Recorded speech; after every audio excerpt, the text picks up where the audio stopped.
Hello friends, welcome to my channel. So Wall Street closed in green once again, and it's been a relentless move on the Wall Street instead of who is saying what. And the one major event that has happened this week that has just ended was the Fed rate cut. So the only one thing which keeps the market going is the money flow. So if money comes into the market, stock market will move higher. Okay, and if it the when the money started pulling out, it will move lower. That's the simple thing. I mean, it sounds simple, but it requires lots of calculations behind that. But at the end of the day, money comes in or money cycle improves, you will see an upside. Money cycle downgrades, you will see a downside. Now let us see. I have talked about the long-term trend of all the major indices, and obviously we are recapping all the indices on weekly basis. So everything is available. It's all about whether you are watching it or not. When we are looking at the uh, current close, Dow Jones was flat for this week, obviously for Friday. S&P 500 point is 0.26% higher and half a percent on Nasdaq. Obviously, tech stocks, they have actually performed quite superbly. So let us talk about each and every chart on individual basis, because it looks like a week of consolidation as far as Dow Jones is concerned. As one can clearly see, a consolidation is going on. So it does not matter whether it is moving higher or lower, because when the broader market performs, I mean, this kind of consolidative or minuscule move does not, create any kind of issues in the market.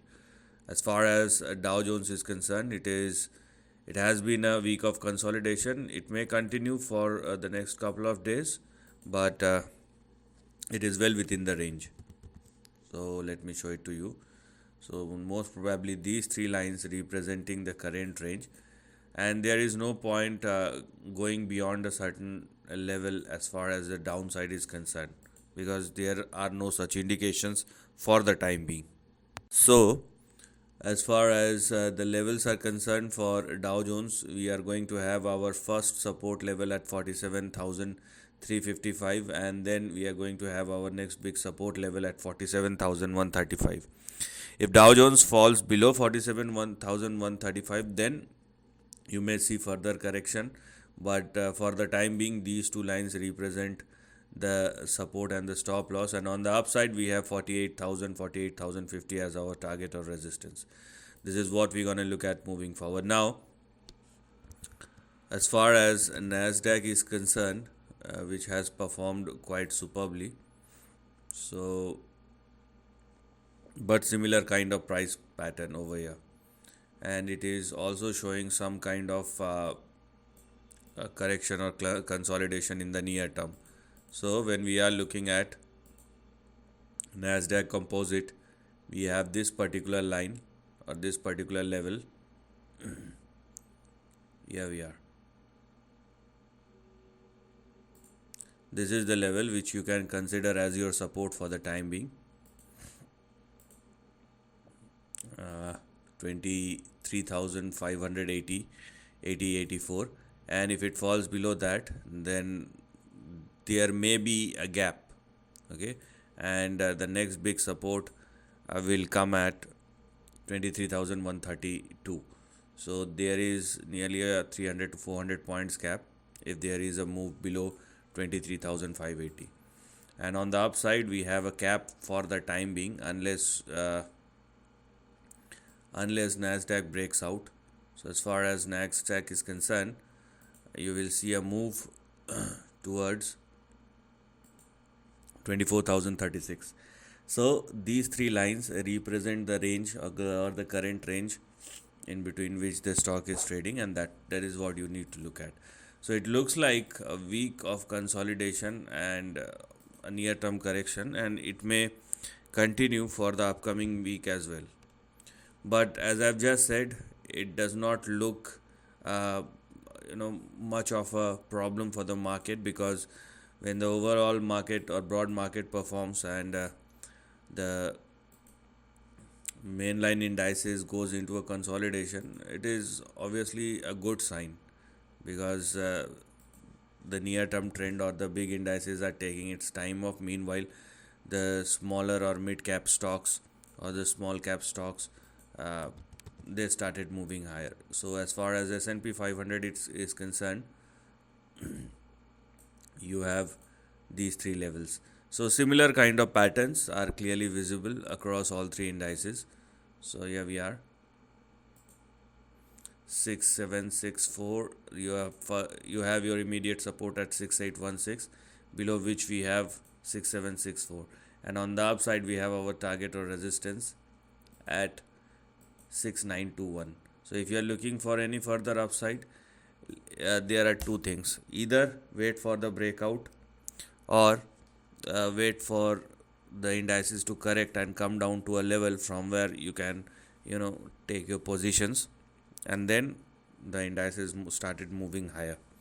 This is how you're gonna approach. But a near term correction is clearly visible across all three indices. Now let's talk about dollar index, because instead of this here we are instead of the rate cut which we have, dollar index keeps on moving higher. So something is going wrong because generally it does not happen where the dollar index is moving higher instead of the Fed rate cut. So either equity market moves are fake or the dollar index rally is fake. It cannot be true for everything, uh, because things are not relatable for the time being. As far as dollar index are concerned, you may see an upside, but for the time being, that upside is restricted. As one can clearly see, yes, dollar index is moving higher, but if you are looking at the overall positioning of dollar index in the last 1.5 year, then you can clearly see that it is still trading below the previous support levels, and unless it surpass and sustain above 100.23 and 100.6, it will still be considered as a downtrending move. So yes, we do have some more upside to look at as far as dollar index is concerned, but there is a cap for the time being. So let us see. It's very interesting to see how things are going to get moved, because technically it should not, or even if you are looking at the current market behavior, it should not surpass 100, 105 or 101, let's say. But let's see what the market holds and what kind of things will come up, because you know currency, a stronger currency will impact the market. It is not at all good for the market as well as for the US economy. But dollar index, if it continue to move higher, it will break some of the things. But if you are looking at the current geopolitics and geoeconomic situation, it does not support the up move. So there are both fundamental and technical reasons why it should not go beyond a certain level. But since it is going higher, so we have to respect it. But as I've just said, there is a cap. Okay. Now let's go to the next one, which is obviously the gold, because we have seen near term correction last week, and let us see, it will continue, or it will probably continue. Now the most important thing to understand over here is gold is not in a downtrend. Yes, it is in a near term correction, okay, but it is not in a downtrend. You have to understand that, unless it breaks below some very important levels. So for the time being, this is what we have here as far as the lower end of the range is concerned, or the support line. Okay, this is the support line which we have in front of us, and that is what we need to look at moving forward. So here we are. Now if you are looking at the price chart of gold, you will definitely see correction. and there are multiple layers to it, by the way. So I mean, I'm just preempting the move for the time being. Okay, and looking at the kind of price behavior we have for gold, and if equity market performs and dollar index moves lower, then equity market moves higher. So does the gold, but because it has stretched quite a lot, so a near term correction technically is something which is not very abnormal. Now, if the futures or gold futures chart continue to hold or sustain above 3908 or 3910, then you will see a consolidation or you will see an up move from here on. If it falls below 3900, then a possibility towards or in between 3400 and 3500 will be there. Okay, if it breaks below 3900, otherwise the current range in between which gold futures is currently trading, may again push gold futures towards 4400. So it's trading in between a range. Either it will be a range bound performance or there will be a near term correction. There are two possibilities which we have for the price chart of gold futures. So net equity market is slightly in a correction, and the similar kind of thing is clearly visible on the chart of dollar index, as it's been moving higher and some more upside to go, whereas gold is in a near term correction. So for the time being, everything is in sync. The only thing is I mean, instead of Fed rate cut, when there is a lot of pressure on the currency, it is moving higher. So the reason behind that, I generally don't talk about the reason, but anyways, we have to follow the price, and but I do think that there is a cap, okay, at or near 100 or 100 and 100.6.